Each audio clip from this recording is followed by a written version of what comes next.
The millionaire proposed to the pregnant Maid to protect his reputation, but she refused.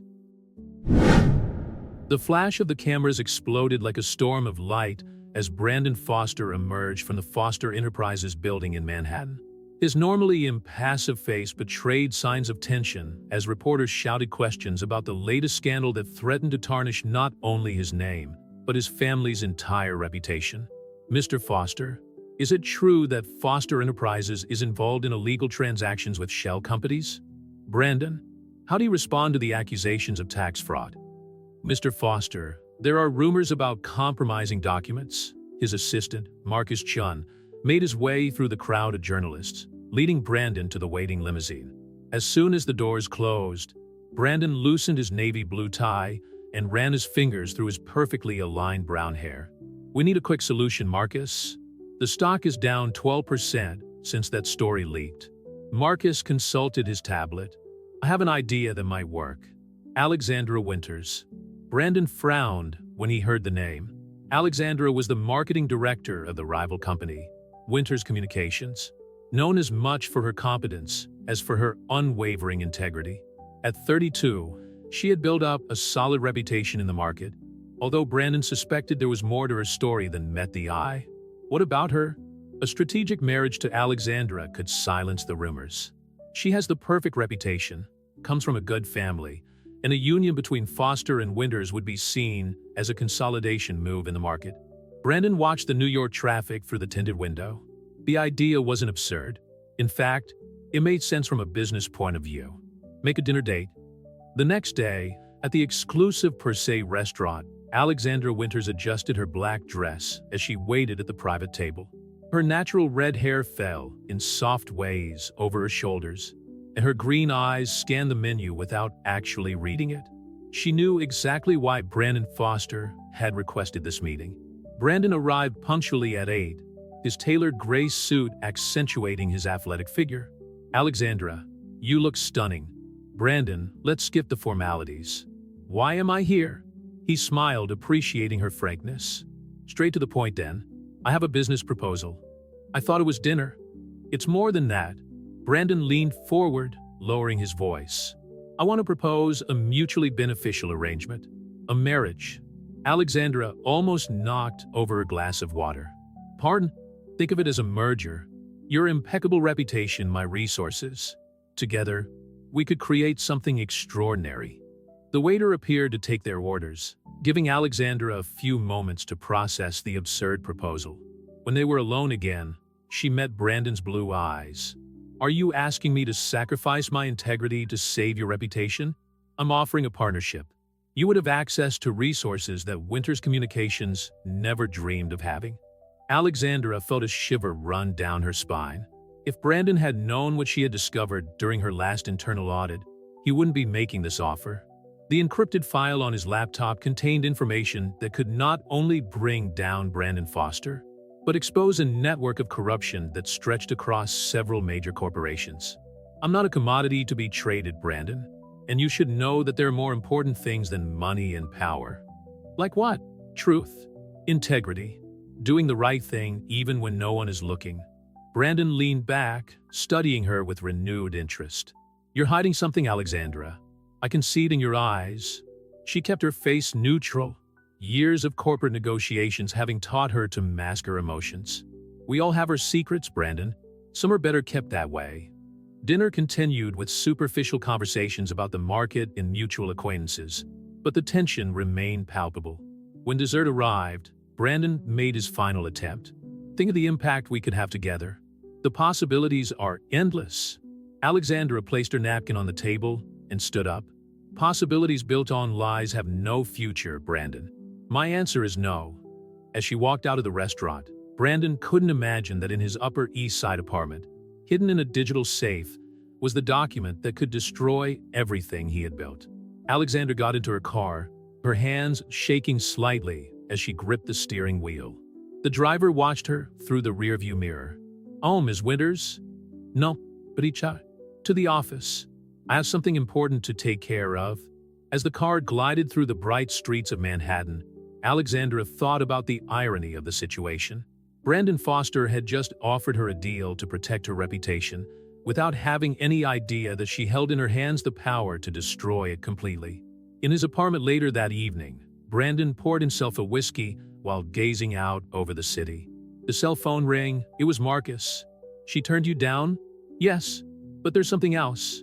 Something she's not saying. Do you want me to investigate?" Brandon swirled the amber liquid in the glass, watching the city lights reflected in the crystal. "Yes, find out everything about Alexander Winters. Every detail. Every secret." What he didn't know was that this decision would start a chain of events that would forever change not only their lives, but the entire corporate landscape of New York. Alexander sat in her office at Winters Communications, the encrypted file glowing on her laptop like a digital time bomb. Brandon's proposal still echoed in her mind, a mixture of arrogance and desperation that she recognized all too well. Her fingers hovered over the keyboard as she considered her options. The soft sound of knocks on her door interrupted her thoughts. "Come in." Grace Martinez, her assistant for 5 years and closest confidant, entered with a cup of chamomile tea.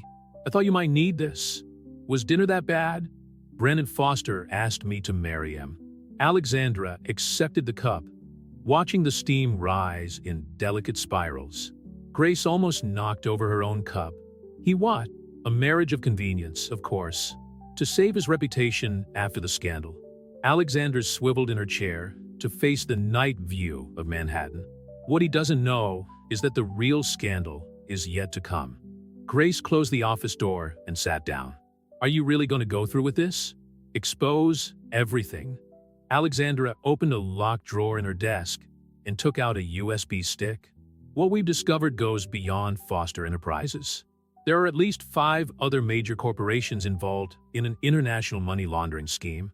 Millions of dollars embezzled through shell companies. And now he wants to marry you." Grace shook her head in disbelief. The irony is almost poetic. A ping from the computer alerted Alexandra to a new email. It was from Marcus Chun, Brandon's assistant.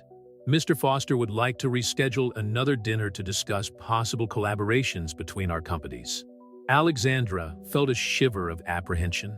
Brandon wasn't the type to give up easily, and she knew he would start investigating. It was only a matter of time before he discovered that she had led the secret audit that revealed the whole operation. "Grace, I need you to do something for me." Alexandra handed the USB stick to her assistant. "Take this home and keep it in a safe place. It's our insurance policy." Meanwhile, in the Foster Enterprises office, Brandon was immersed in reports on Alexander Winters. Marcus had gathered the basic information. Graduated with honors from Harvard, meteoric rise at Winters Communications, impeccable reputation in the market. "There's got to be more," Brandon muttered, running his fingers across the tablet screen. "Nobody's that perfect." His phone rang. It was Richard Montgomery, an old friend from the FBI who occasionally did discreet favors. "Brandon, that background check you requested on Alexander Winters. I found something interesting. 3 years ago, she made several undocumented trips to the Cayman Islands." Brandon straightened up in his chair. The Cayman Islands were known for their discreet banks and bank secrecy laws. "Go on."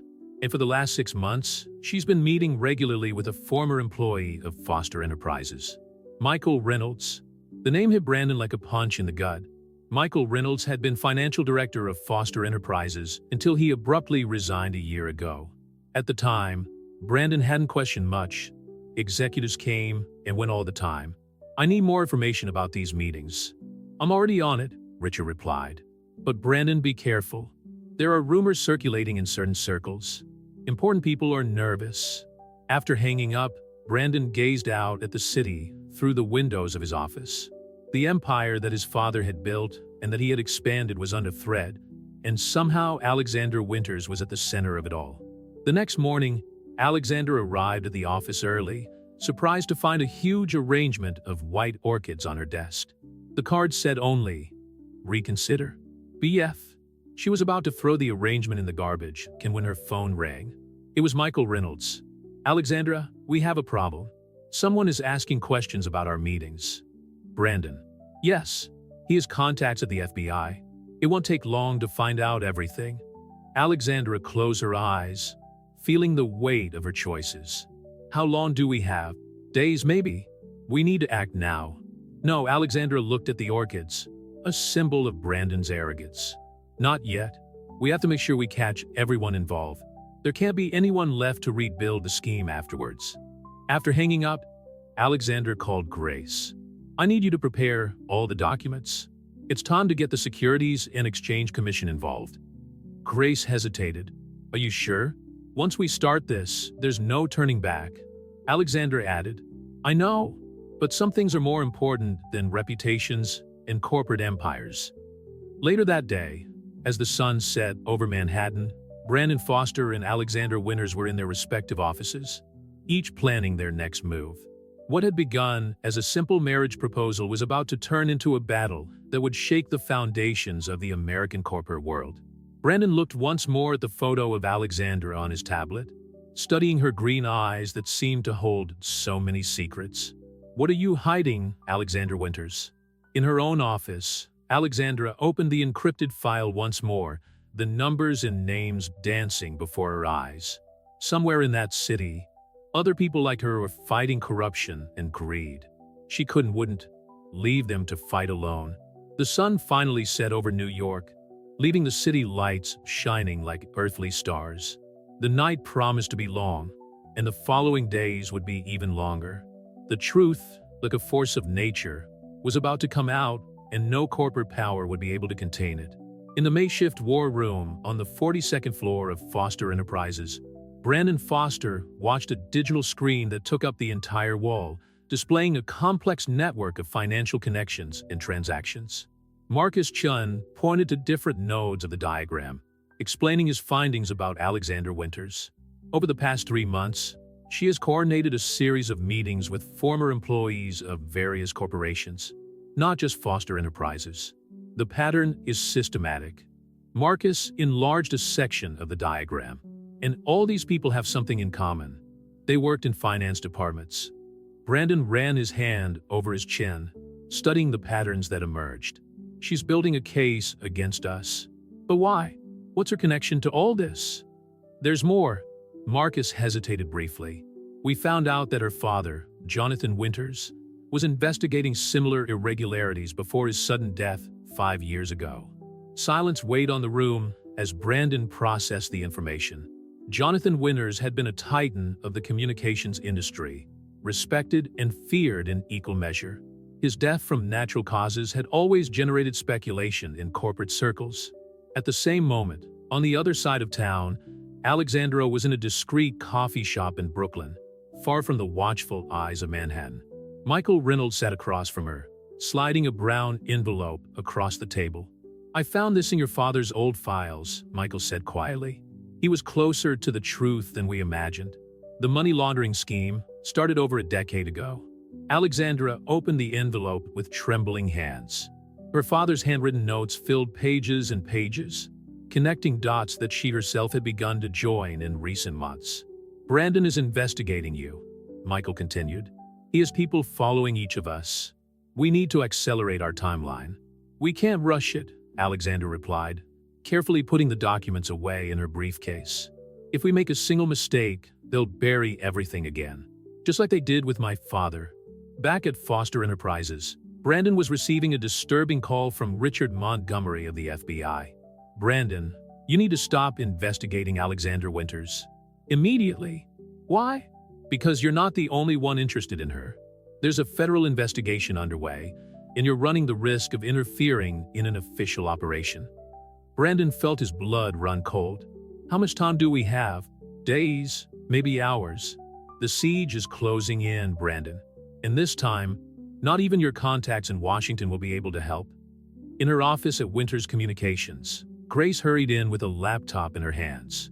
Alexandra, you need to see this. Someone tried to access our secure servers. They left digital traces everywhere. Alexandra examined the security logs. Amateurs. They're desperate. What do we do now? Activate the protocol we've prepared. It's time to spread the information to all our contacts in the media. If anything happens to me— Don't talk like that, Grace interrupted. If something happens to me, Alexandra continued firmly, you know what to do. All the documents, all the evidence, everything automatically goes to the right people. In Brandon's penthouse, as night fell over New York, he studied old photos of Jonathan Winters. One in particular caught his eye. Jonathan and his own father, Robert Foster, at a gala party 6 years ago. Both smiling at the camera, apparently close friends. Less than a year later, Jonathan was dead. His phone vibrated with a message from Alexandra. Tomorrow, 7 Uhr morgens, Pier 17, come alone. Brandon stared at the message for several long minutes. Was it a trap, or finally a chance to understand what was going on? In her Upper East Side apartment, Alexandra was preparing for the confrontation she knew was inevitable. On her dining table, old photos of her father lay scattered like pieces of a puzzle she was finally completing. "You were right all along, Dad," she muttered to herself. "And tomorrow, everyone will know." The evening progressed, and in different parts of the city, important people received encrypted emails, ready to be opened at a specific time the next morning. Alexandra had planned everything meticulously, like a game of chess where each piece needed to move at exactly the right moment. Grace, in her small apartment in Queens, made backup after backup of the crucial files, sending them to secure servers in different countries. Michael Reynolds checked every detail of the financial documents they had collected over the months. And somewhere, federal agents were preparing for the biggest corporate corruption case of the decade. Dawn was approaching, bringing with it the promise of a day that would change the American corporate landscape forever. Brandon Foster and Alexandra Winters, two pawns in a game much bigger than they imagined, were about to discover that some truths are too heavy to carry alone. The morning mist hung over the East River when Alexandra arrived at Pier 17. The sun was still struggling to emerge over the horizon, painting the sky in shades of orange and gray. She had chosen this spot on purpose, public enough to guarantee her safety, but secluded enough for a frank conversation. Brandon was already there, leaning on his black Aston Martin, his impeccable Italian suit contrasting with the rusticity of the pier. His eyes met Alexandra's as she approached, her heels echoing on the wooden planks. "You have the nerve to come here alone, after all your planning," Brandon said, his calm voice masking the underlying tension. Alexandra stopped a few meters away from him. "I'm not the one who should be afraid, Brandon."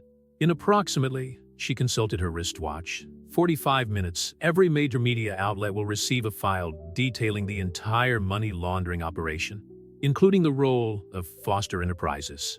"In your father's role in all this?" Brandon countered, watching as Alexandra stiffened slightly. "Oh yes, I found out about Jonathan Winters. He wasn't as innocent as you think." "Don't you dare talk about my father," Alexandra hissed, taking a step forward. "He discovered the truth and paid for it with his life." "The truth is more complicated than you think, Alexandra. Your father wasn't a victim. He was an active participant until he decided he wanted more." A fishing boat passed in the distance, its horn cutting through the morning air. Alexandra took a tablet out of her bag, typed in a password, and showed Brandon a series of documents.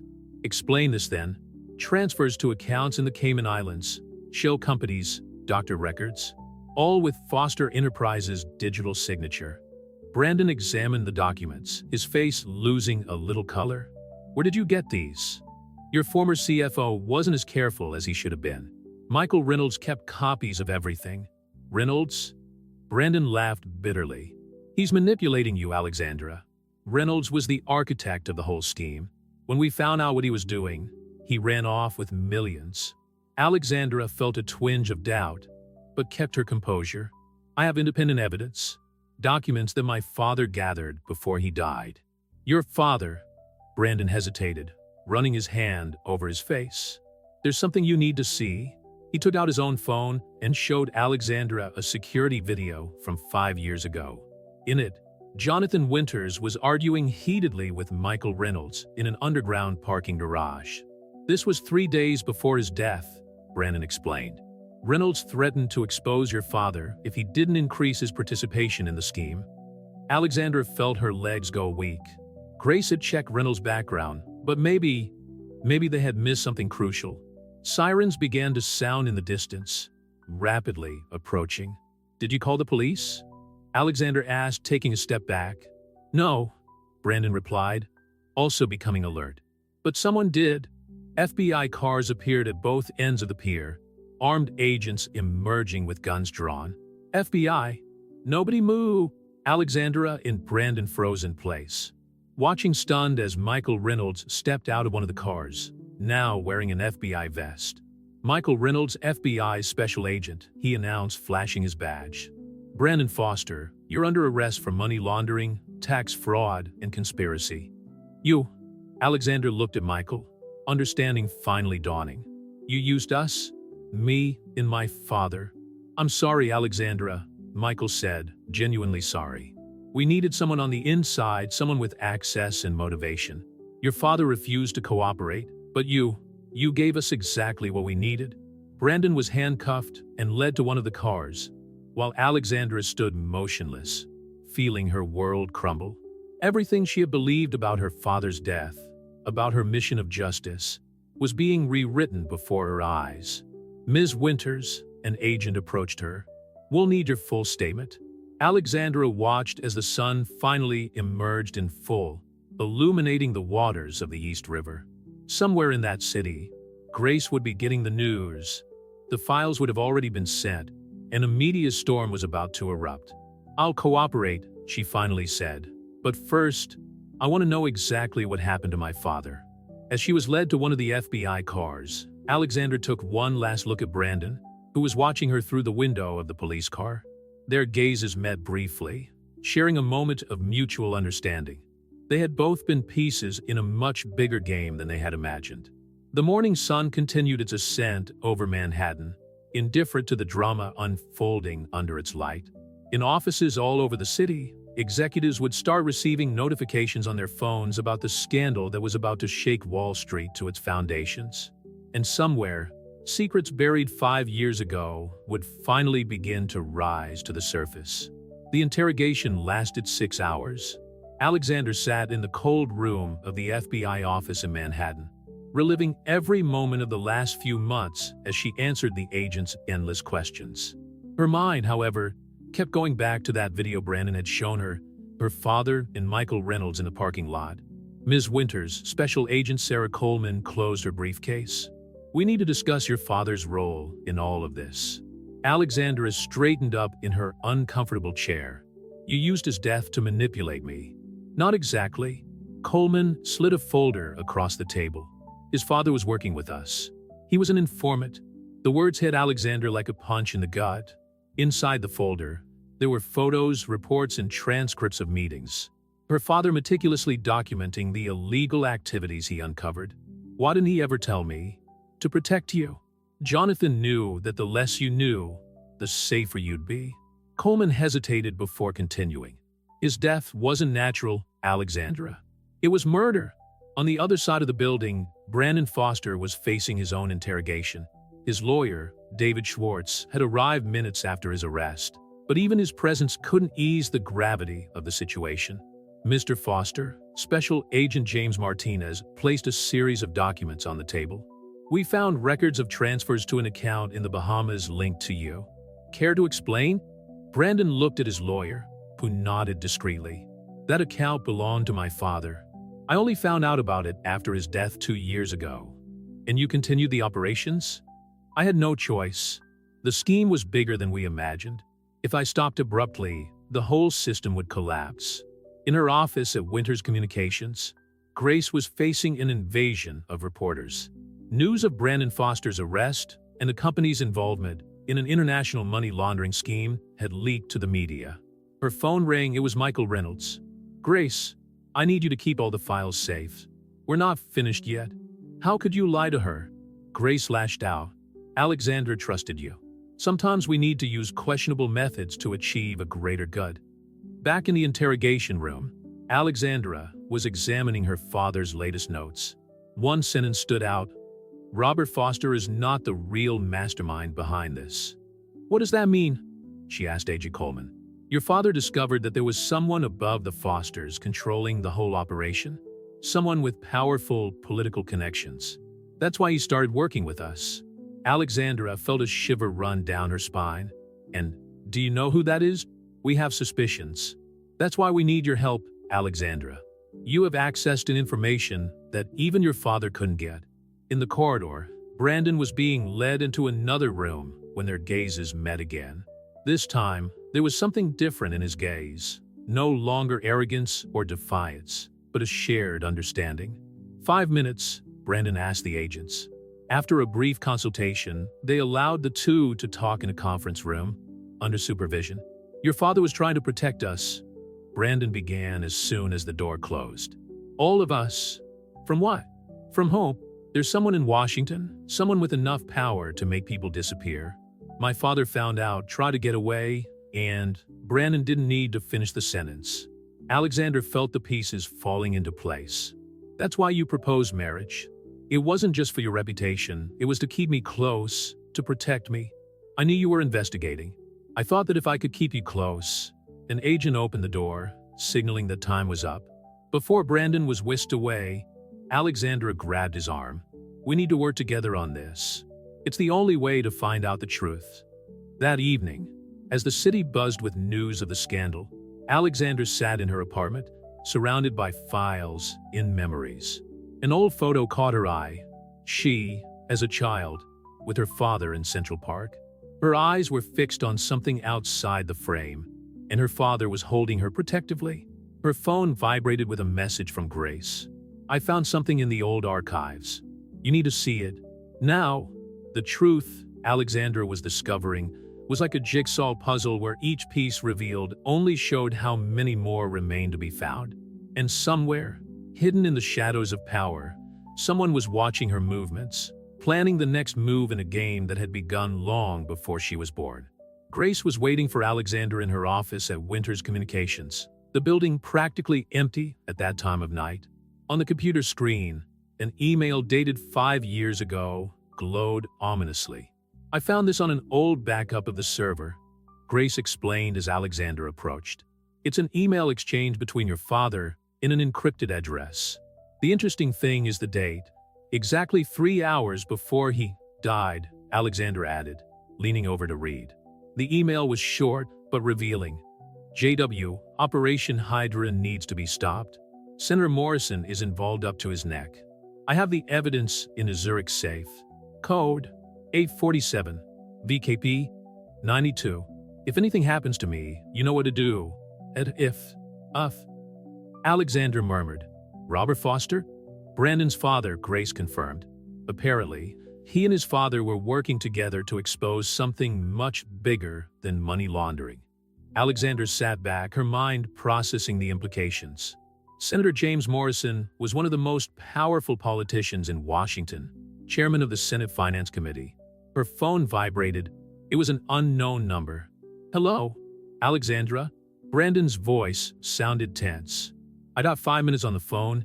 We need to talk about Operation Hydra. How did you? My father left a file. It was programmed to be sent to me in case anything happened to him. I received it this afternoon in prison. Alexandra exchanged glances with Grace. The safe in Zurich, yes. The real evidence is there. What the FBI has is just the tip of the iceberg. An interference noise briefly interrupted the call. Brandon, are you saying that our parents, they were working together to expose a network of corruption that goes all the way to Washington? The problem is that someone found out. And now, the connection dropped. Alexander stood up abruptly. Grace, I need you to access all my father's travel records to Switzerland for the last 5 years. I'm already on it, Grace replied, her fingers flying over the keyboard. But Alexandra, if Senator Morrison really is involved, that's why we need to outsmart them. Alexandra grabbed her coat. Keep looking. I'm going to pay someone a visit. 40 minutes later, Alexandra was parked in front of a modest house in Queens. Michael Reynolds opened the door before she even knocked. I knew you'd come, he said, ushering her inside. Did you find out about Operation Hydra? Why didn't you tell me the truth from the beginning? Michael poured 2 cups of coffee. Because the less you knew, the more convincing your investigation would be. We needed everyone to believe that you were acting out of revenge, not as part of a larger operation. And Brandon? Is he really guilty? Brandon committed crimes, yes. But like his father, he was trying to protect something bigger. Michael picked up a laptop. Look at this. On the screen, A complex network of transactions showed how billions of dollars were moved through various companies, all connected in some way to Senator Morrison. The Foster empire was used as a front, Michael explained. Morrison needed legitimate companies to launder money from international corruption schemes. Your father discovered this when a noise at the front door interrupted his explanation. Michael instantly drew his gun. Back exit, he whispered. Now, Alexandra grabbed her laptop and followed Michael through the kitchen. When they reached the backyard, headlights illuminated the area. Damn, Michael muttered. They got us surrounded. Who are they? Not the FBI. Michael checked his gun. Alexandra listened carefully. There's a safe in Zurich that a shot rang out through the window, shattering the glass. Michael pushed Alexandra behind a workbench. The code, Alexandra shouted over the noise. I need the code for the safe. A47, VKP, 92, Michael replied, returning fire. But you need, more gunfire interrupted his words. Alexandra, crouched behind the workbench, typed frantically into her phone, sending a message to Grace with the code. We need to get out of here, Michael said, reloading his gun. There's a maintenance tunnel that leads to the subway. It's our only chance. Just as he finished speaking, the back door exploded. Through the smoke, Alexandra saw figures in black advancing. Rot, Michael shouted, providing cover. Alexandra ran towards the basement, laptop held tightly against her chest. Behind her, the sound of gunfire and screams echoed through the house. When she reached the tunnel, she hesitated. Michael, there was no answer. With tears in her eyes, she entered the dark tunnel, knowing that each step took her deeper into a conspiracy that had already cost many lives. The laptop in her arms contained truths that could bring down some of the most powerful men in the country. As she ran through the darkness, Alexandra vowed that Michael's death, as well as those of her father and Robert Foster, would not be in vain. The truth had to come out, no matter what the cost. Somewhere above her, in the city that never sleeps, powerful cogs were beginning to move. Time was running out, and Alexandra Winters had just become the most wanted person in New York. The New York subway never looked as sinister as it did that night. Alexandra ran through the maintenance tunnels, her footsteps echoing against the damp walls, her laptop pressed against her chest like a shield. The gunshots at Michael's house were still ringing in her ears, along with his last command, run. Her phone vibrated. It was Grace. Alexandra, thank God. Where are you? Somewhere under line 7, she replied, trying to control her breathing. Grace, Michael, I know. It's already on the news. Former FBI agent found dead in home after apparent break-in. Alexandra leaned against a wall, letting her body slide to the floor. They're cleaning up loose ends. First my father, then Robert Foster, now Michael. There's more, Grace continued, her voice tense. Brandon Foster was transferred an hour ago to a maximum security penitentiary in upstate New York. What? Why? Officially, for his own protection. But it's easier to make accidents happen away from the spotlight, Alexandra added, a shiver running down her spine.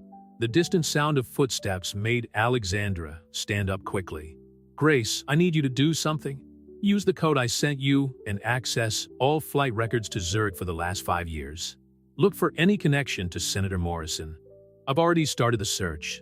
But Alexandra, you need to know, I received an anonymous email 10 minutes ago. It contains photos of your father with Morrison at a private estate in Vermont, 3 days before his death. Alexandra processed the information as she moved silently through the tunnel. Send those photos to my secure contacts. And Grace, be careful. Don't trust anyone. Emerging into an abandoned subway station, Alexandra checked its location. It was near Long Island City, Queens. She needed a safe place to examine the contents of Michael's laptop. Her phone rang again, an unknown number. Ms. Winters, a familiar female voice spoke. It was Agent Coleman from the FBI. We need to talk. I'm alone at the Astoria Cafe on 30th Avenue. 15 minutes. How do I know I can trust you? Because I was Michael's partner when he started this investigation 6 years ago. And because I have something you need to see. Alexandra weighed up her options. Every move now could be a trap, but it could also be the key to unraveling everything. In the Astoria Cafe, Coleman occupied a table at the back, his back to the wall, eyes constantly monitoring the entrances. When Alexandra entered, she immediately noticed that the agent was without her badge and regulation gun. "We don't have much time," Coleman began as soon as Alexandra sat down. "The Bureau is committed. Morrison has people at every level. Why are you helping me?" Coleman slid a USB stick across the table. "Because Michael trusted you. And because this goes far beyond money laundering. Morrison isn't just moving illegal money around. He's financing operations that could destabilize entire governments." Alexandra put the pen drive away. "The safe in Zurich, it contains enough evidence to bring down half of Congress. Your father and Robert Foster discovered it by accident when they were investigating irregularities in their own companies. They thought they could expose everything discreetly, but a suspicious movement near the window made Coleman stop abruptly. "We got company. Back exit now." As they stood up, Alexander saw two men in suits enter through the front door. In the reflection of the window, two more approached from the back. Coleman pulled a spare gun from his ankle. "When I say now, run to the kitchen. There's a fire escape. What about you?" "I'll buy time. Michael gave his life to protect this information. I won't let it be in vain." The men approached, their hands moving discreetly towards their concealed weapons. "Now!" Coleman shouted, knocking over a table as a barrier as Alexandra ran into the kitchen. Gunshots echoed behind her, mixed with the screams of panicked customers. Alexandra ran up the fire escape, her heart hammering against her chest. On the roof, she could see the lights of Manhattan shining against the night sky, each hiding its own secrets and lies. Her phone vibrated with a message from Grace. "I found the Zurich records. You won't believe my findings. Meet me at the place where it all began." Alexandra knew exactly where to go. Her father's office at Winters Communications, where she had found the first signs of this conspiracy months ago. Where it all began, and where perhaps it would all end. As she moved across the rooftops of Queens, police sirens filled the night.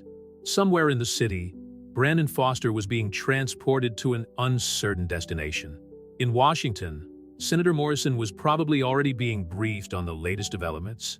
Time was running out, and Alexandra knew that her next decision could be the difference between exposing the truth or joining the growing list of victims of this deadly conspiracy.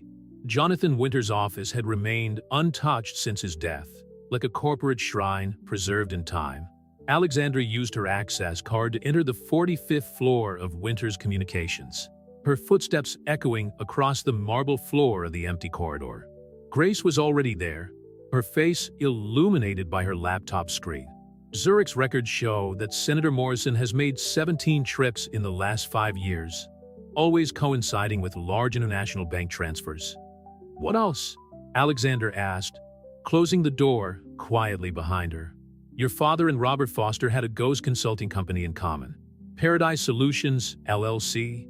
It seems they used it as a cover to track Morrison's movements." Alexandra connected Michael's laptop to a larger monitor. "We need to cross-reference this information with what Michael discovered." As the files loaded, Alexandra noticed something strange, a small red light flashing under her father's desk. Her heart froze. "Grace, stop everything. Now!" "What?" "Listening devices." Alexandra pointed at the light. "They knew we were coming here." A noise in the corridor confirmed her fears. Grace quickly disconnected the equipment while Alexandra looked for an escape route. The office was on the 45th floor. There were many options. "The maintenance duct," Grace whispered, pointing to a grill on the wall. "It leads up to the technical floor." They had barely removed the grill when the first attempt to break in began. Alexandra pushed Grace into the duct first, handing her the laptops before entering herself. The office door burst open just as Alexandra was closing the grill. Through the gaps, she saw armed men entering, their precise movements indicating military training. "Clear," one of them announced. "But they're still around." Alexandra and Grace crept silently through the duct, each movement calculated not to make a sound. Alexandra's heart was pounding so loudly that she feared it might be heard. Her phone vibrated. A message from a block number. Vault B13. Zurich Central Bank. The truth about your father is in there. BF. Brandon. Somehow, he had managed to send a message even from the maximum security prison. Grace signaled an exit ahead. They emerged onto the technical floor, between generators and air conditioning equipment. "We need to separate," Alexander said, handing Grace one of the laptops. "You know the contingency protocol?" "Alexander, no. It's too dangerous. If anything happens to me, hand everything over to Agent Coleman. She's our only reliable ally in the FBI right now." The sound of a door opening made them crouch behind a generator. Methodical footsteps approached. "Grace, take the emergency stairs. Now, in you. I'll create a distraction. Meet me at the Alpha site in 24 hours.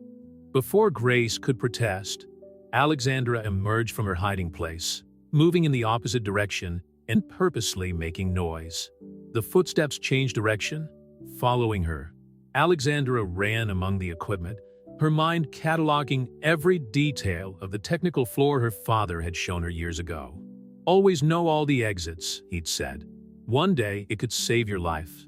Arriving at an external maintenance access door, Alexandra entered the code her father had taught her. The door opened with a soft click, revealing a maintenance walkway that circled the building. The strong wind at 45 stories high whipped her face as she moved carefully along the narrow walkway. Below, the lights of Manhattan created an ocean of neon and shadows. Her phone vibrated again, another unknown number. "Ms. Winters," the deep voice was familiar. "This is Senator Morrison. I think we need to talk." Alexander felt her blood run cold. "About how you had my father killed?" "Your father wasn't murdered, Alexandra. He killed himself when he realized that his investigations would put you in danger." "That's a lie. I have the video of his last conversation with me. Do you want to see it?" Alexander clutched the phone tightly. "Why are you telling me this now?" "Because you're following in his footsteps and I don't want it to end the same way. Come and find me. Alone. I'll explain everything." "Where?" "Cathedral of St. John the Divine. 1 hour. Come alone, or the next body they find will be that of your friend Grace." The call ended, leaving Alexandra alone with the wind and her doubts. Her father? Suicide? It didn't make sense. Or did it? As she carefully descended the external emergency staircase, Alexandra weighed up her options. Morrison was obviously lying, but what if there was a grain of truth?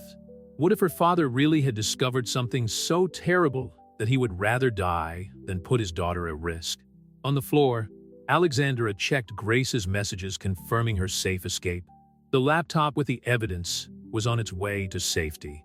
Now she had a decision to make: find Morrison and possibly fall into a trap, or keep running and risk losing the only chance of discovering the truth about her father.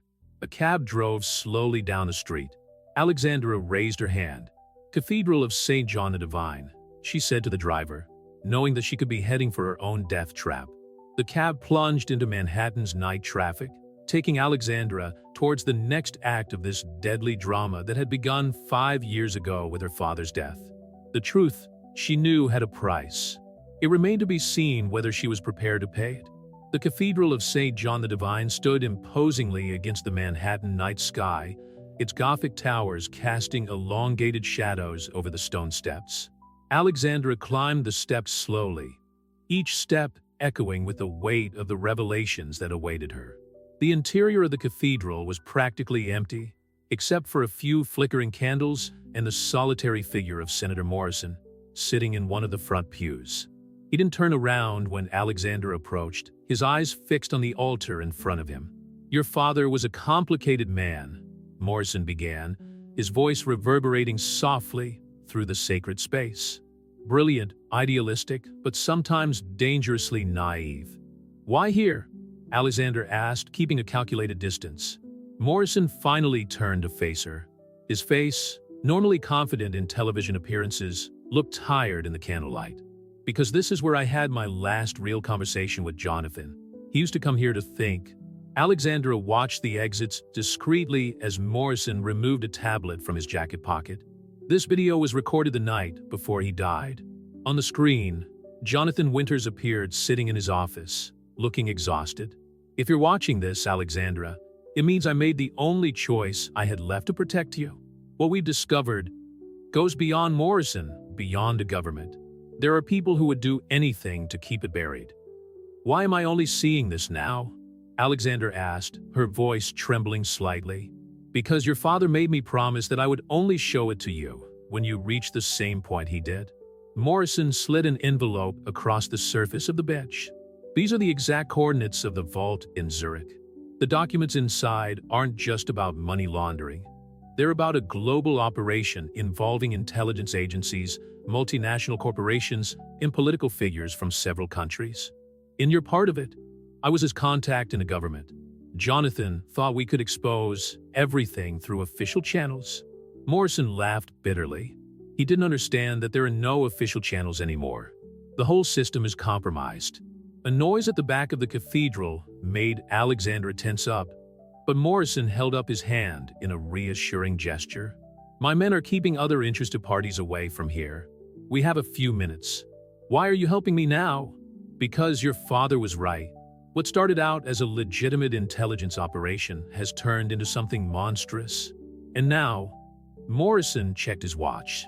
Now they're planning something that will make the 2008 financial crisis look like child's play. Alexandra picked up the envelope, her fingers rubbing heavy paper. Did Brandon know about this? Robert Foster told him a few details before he died. That's why Brandon continued the operations. Not to profit, but to keep access to the information. Morrison stood up slowly. He's in prison now because he refused to cooperate with the next stage of the plan. Footsteps echoed through the cathedral, this time closer.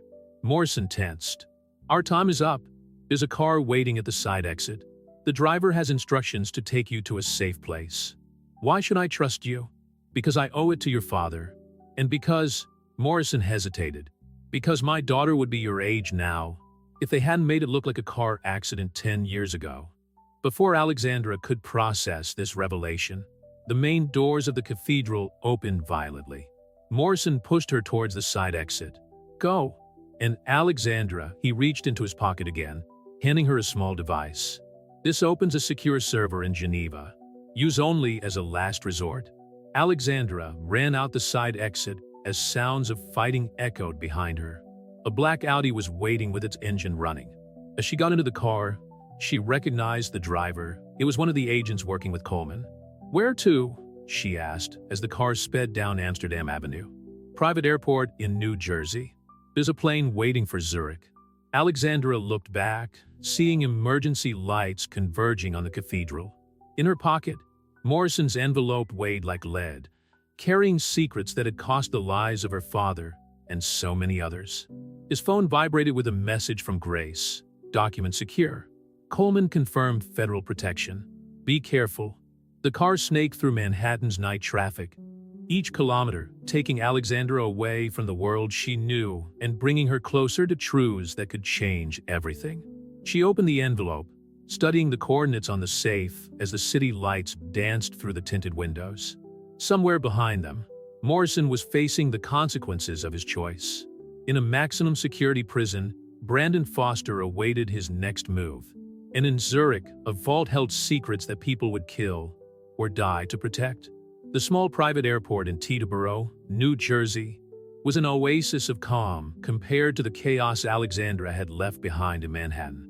The Gulfstream G650 was waiting on the tarmac, its turbines already idling, ready to cross the Atlantic. Miss Winters, the pilot, greeted her on the plane stairs. Take off in 5 minutes. Estimated time to Zurich, 7 hours and 40 minutes. Inside the luxurious cabin, Alexandra found a briefcase on one of the leather seats. Inside were travel documents and a perfectly crafted fake ID. Amanda Peterson would be her name for the next few hours. Her phone vibrated one last time before she had to turn it off for takeoff. It was a message from a block number. B13 has a biometric system. It needs 2 specific fingerprints to open. Your father was one. Guess who the other is? RM. Robert Morrison. The senator had planned everything, even before their meeting in the cathedral. Alexandra felt the plane begin to taxi. the lights of New York gradually dimming through the window. "Miss Peterson," a flight attendant approached. "There's someone who'd like to speak to you in the secure cabin."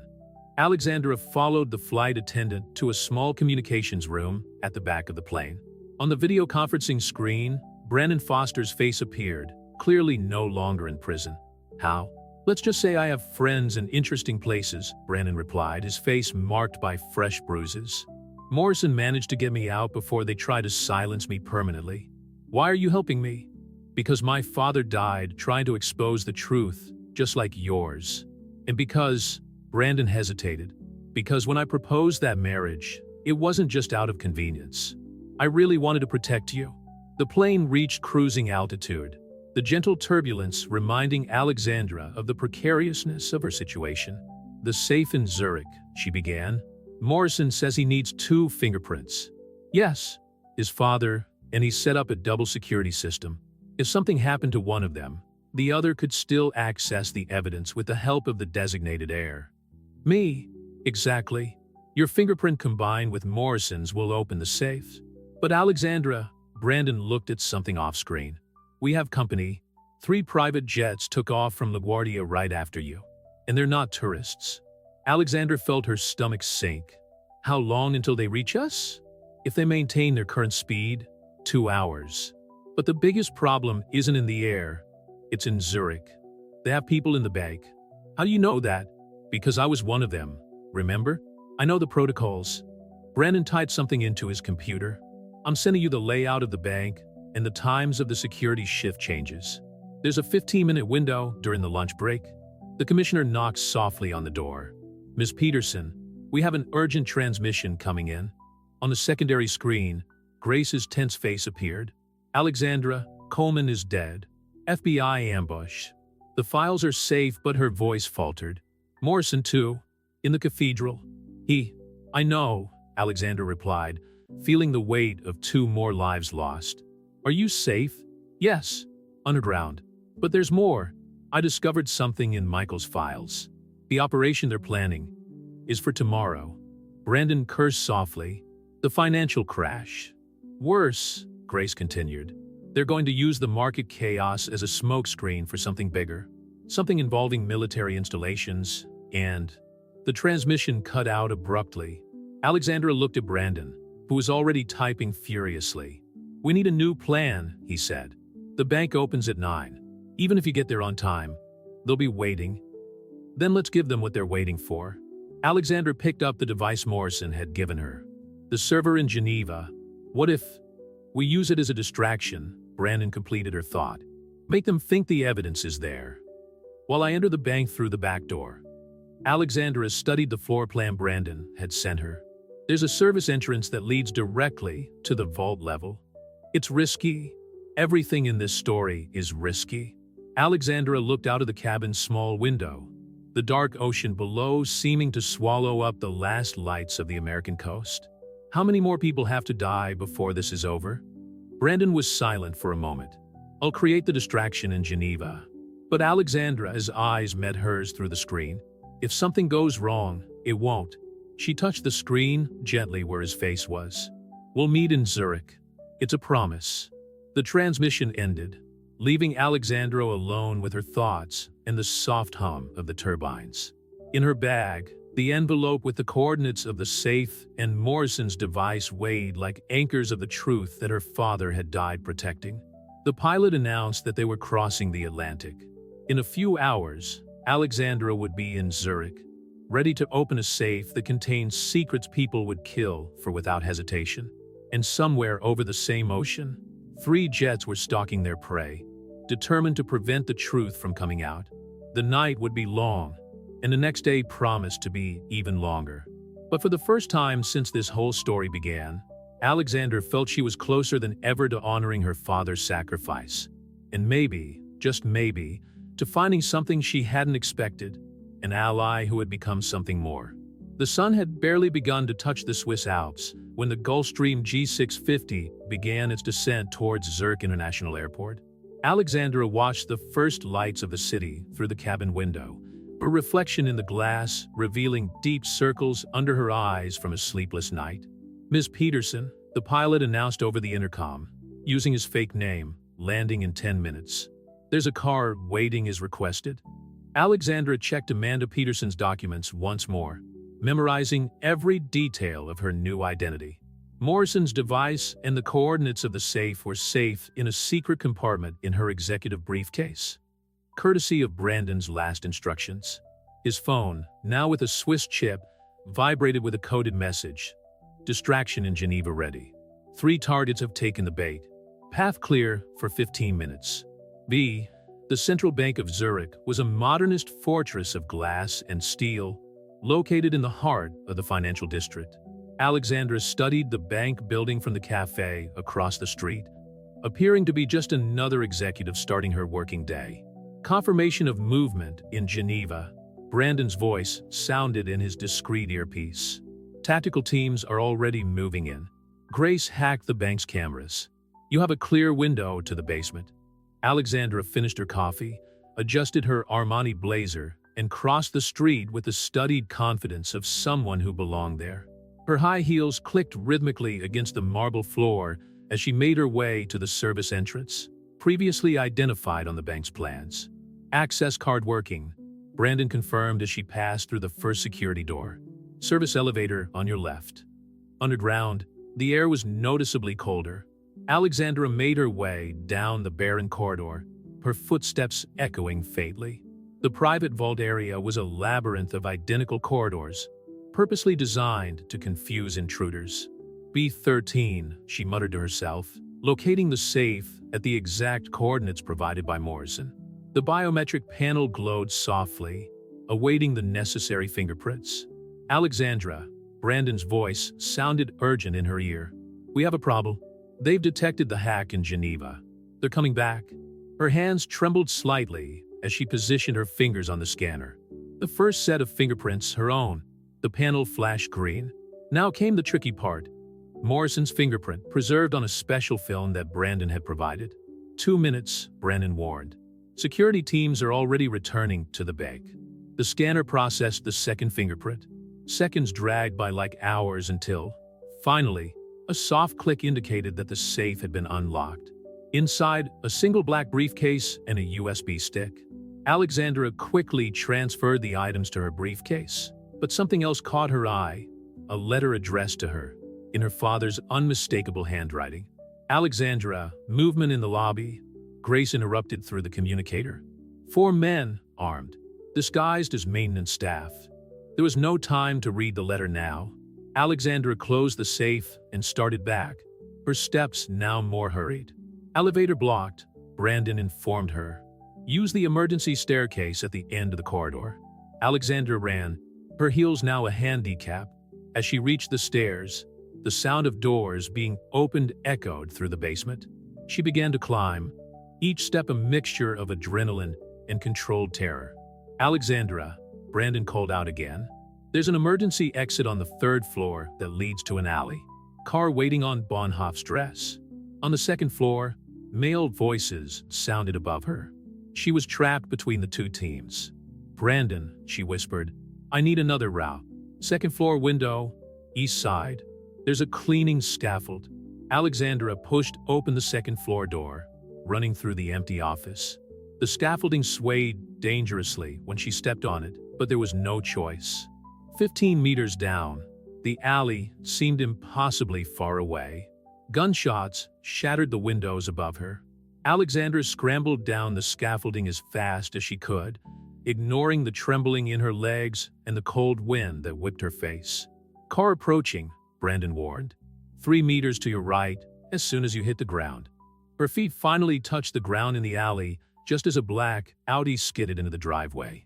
The door opened and Alexandra threw herself inside, bullets ricocheting off the metal of the car. Drive, she shouted, but it was no longer necessary. The driver, whom she recognized as one of Brandon's contacts, sped off through the narrow alleys of Zurich. Safe package? Brandon asked in her ear. Yes, Alexandra replied, feeling the weight of the suitcase on her lap. And something else? A letter from my father. Silence on the other end of the line. Then, I'll meet you at the secondary location in 30 minutes. I think it's time we found out what our parents really died for. The Audi emerged onto the busy Bahnhofstrasse, blending seamlessly into the morning traffic. Alexandra looked at the briefcase on her lap, feeling the weight of the secrets it carried. Secrets for which her father, Robert Foster, Coleman, and so many others had given their lives.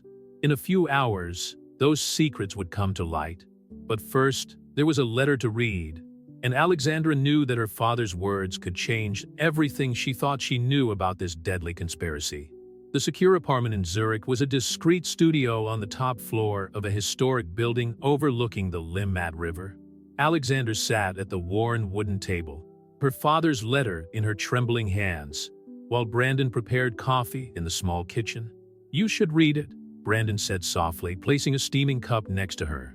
"We've wasted enough time already." Alexandra opened the envelope carefully, the expensive paper still retaining its distinctive smell after so many years. Her father's elegant handwriting filled 2 pages. "Dear Alexandra, if you're reading this, it means you've come further than I ever could. And it also means that you've probably figured out that my death wasn't natural, just as Robert Foster's wasn't a hard accident. What we have discovered goes beyond simple corporate corruption. Operation Artemis, as it is known in insider circles, began as a financial intelligence project after September 11th. The aim was to create a system that would allow terrorist financing to be tracked and intercepted globally. But like so many things born of good intentions, the project was corrupted. Morrison and I were part of the original group, he representing the government, me providing the technological infrastructure through Winter's communications. Robert Foster joined later, when we needed more channels to monitor international transactions. What none of us realized at first was that certain elements within the government itself were using the system not to prevent crimes, but to commit them. Manipulation of global markets, destabilization of entire economies, all under the guise of national security. The crash they're planning isn't just financial, it's a complete reconfiguration of the economic world order. And what's worse, they have access to strategic military installations through the same system we created to protect the country. Brandon doesn't know this, but Robert came to me the night he died. He had discovered something about portable nuclear devices missing from a facility in Nevada. The financial crisis was just a smokescreen for something much more sinister. Alexandra, if you're reading this, it means that Morrison kept his promise. He swore to protect you and ensure that the truth would come out when the time was right. The USB stick in the safe contains all the original access codes for the Artemis system. With them, you can not only expose the truth, but also stop what they are planning. But be careful. The man behind it all, the one who turned our protection tool into a weapon, is someone you know, someone who has always been hiding in plain sight. Look for Marcus Chun. Yes, the same Marcus who works as Brandon's assistant. He's not who he says he is. His real name is Marcus Zhang, a former Chinese intelligence officer who infiltrated the project from the start. He's been manipulating all of us like pieces on a chessboard. Forgive me for not telling you, sinner. Every choice I made was to protect you, even if it meant letting you think I was just another corrupt executive who took the easy way out. Brandon is trustworthy. Robert made sure of that before he died. You two together have the chance that we didn't have to do the right thing. I love you more than anything, Dad. Alexandra looked up from the letter, finding Brandon watching her intently. Marcus, she whispered. All this time what? Brandon picked up the letter, his eyes running down the lines. His face paled visibly. Impossible. Marcus has been working with me for years, long enough to orchestrate everything. Alexandra opened her briefcase, taking out the pen drive. And now he knows exactly where we are? As if to confirm her words, an explosion shook the building. Alarms began to sound everywhere. Back exit, Brandon commanded, picking up the briefcase while Alexandra put the letter away. We have 3 minutes before the stairs are completely blocked. They ran into the smoky corridor, the sound of heavy footsteps echoing a few floors below. Alexandra kicked off her heels for a better run, following Brandon through the increasingly dense smoke. The roof, he shouted over the noise of the alarms. There's a catwalk to the building next door. As they climbed the last few flights of stairs, Alexandra couldn't help thinking about how everything connected. Her father, Robert Foster Morrison, all trying to prevent a catastrophe that went far beyond money and power. And now, running for her life alongside the man who was supposed to be her enemy, she finally understood the true meaning of legacy. It wasn't about corporate empires or reputations, but about doing the right thing when no one else could. The cold morning air hit them as they emerged onto the roof. In the distance, sirens announced the arrival of the Swiss police. But Alexandra knew it wouldn't be the police they'd find first.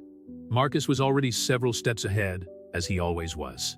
The piercing wind from the roof buzzed in Alexandra's ears as she and Brandon assessed the metal walkway that connected the two buildings. 3 floors below, Swiss police sirens mingled with the chaos of the building's evacuation. The pin drive, Brandon held out his hand.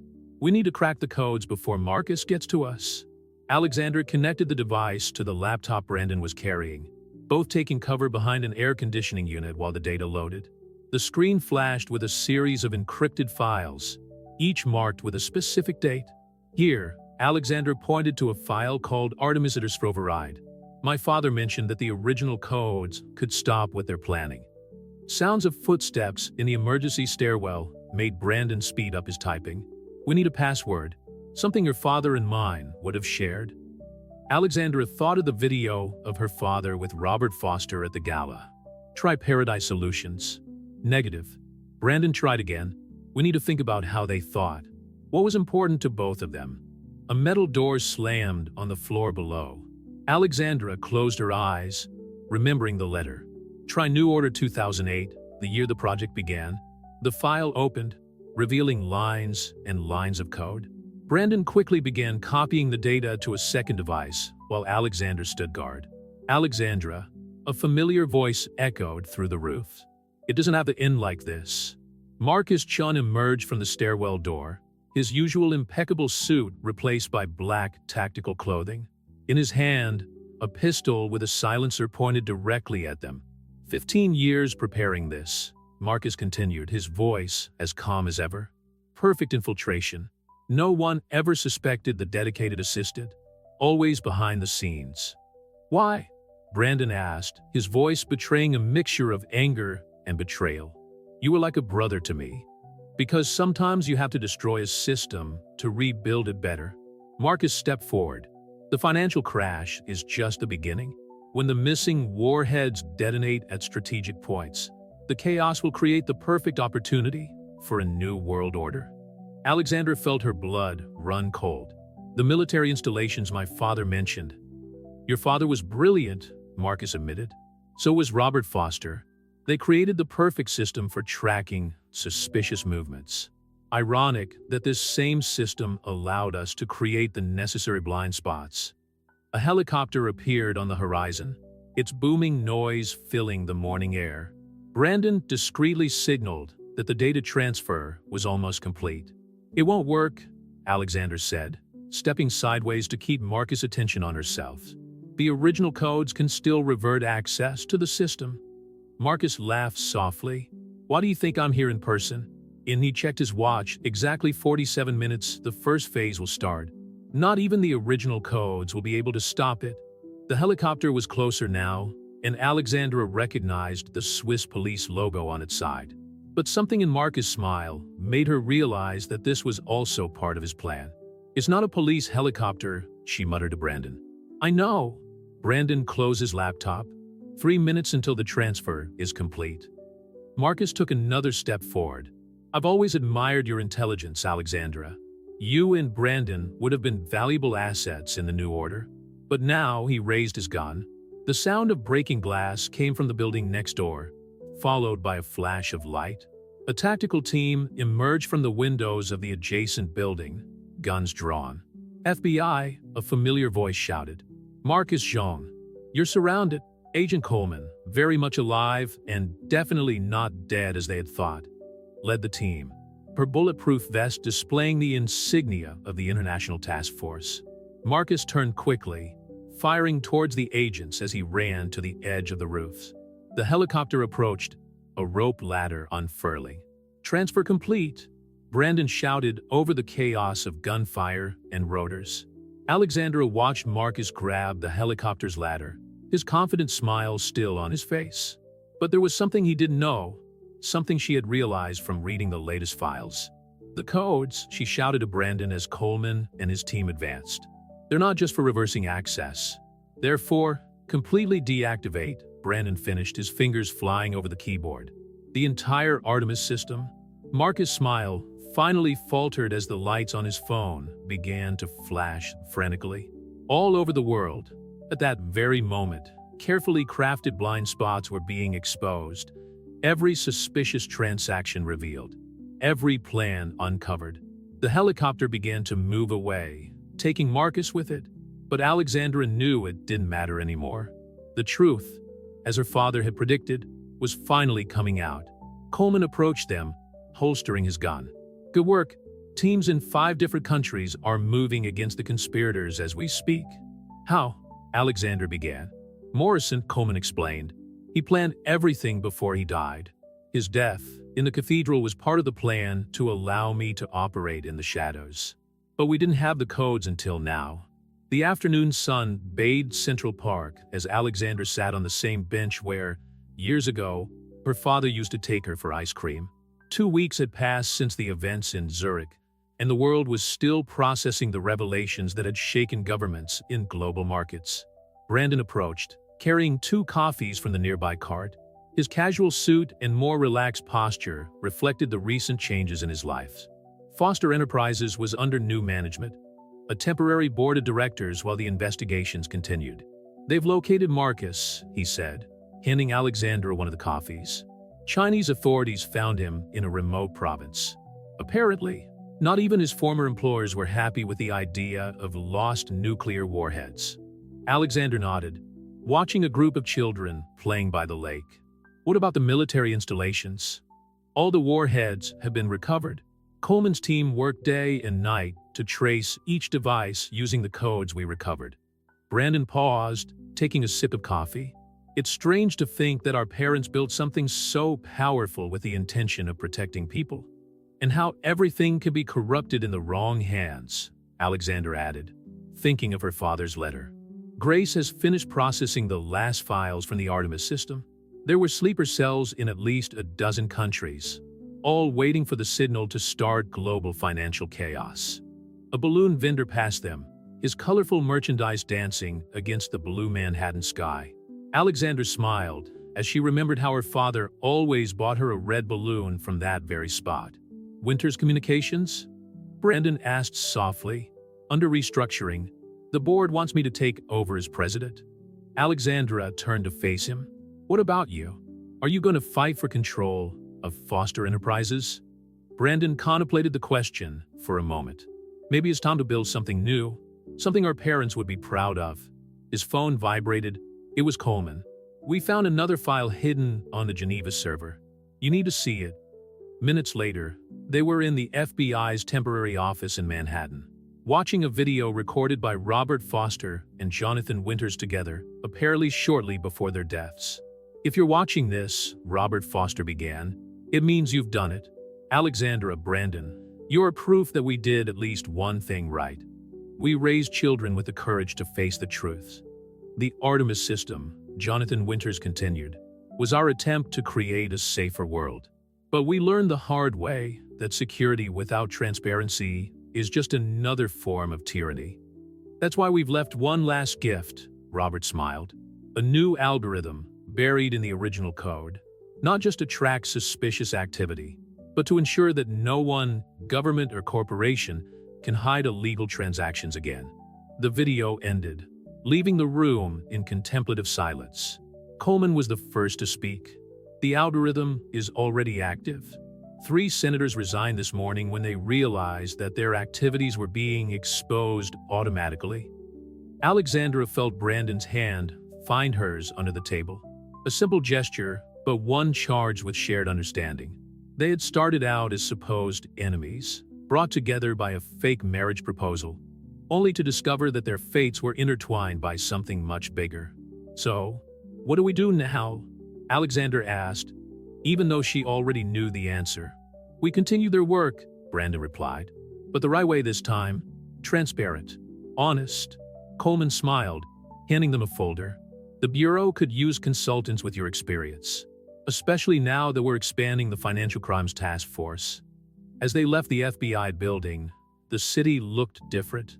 Not just the scene of an unraveled conspiracy, but a place of renewed possibilities. Grace was waiting for them on the sidewalk, smiling. "The new office is ready," she announced. "Paradise Solutions 2.0, consulting in financial security and corporate transparency." Alexandra looked at Brandon, seeing in his eyes the same glint of determination she had known that first night at Per Se, when he had made his inadequate proposal. "You know," he said, "I still think we should get married." "Because of reputation?" Alexandra teased.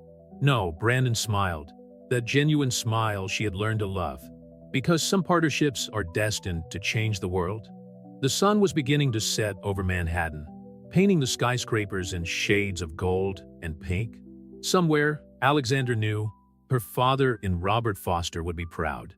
Not just for having exposed the truth, but for having found something more valuable in the process.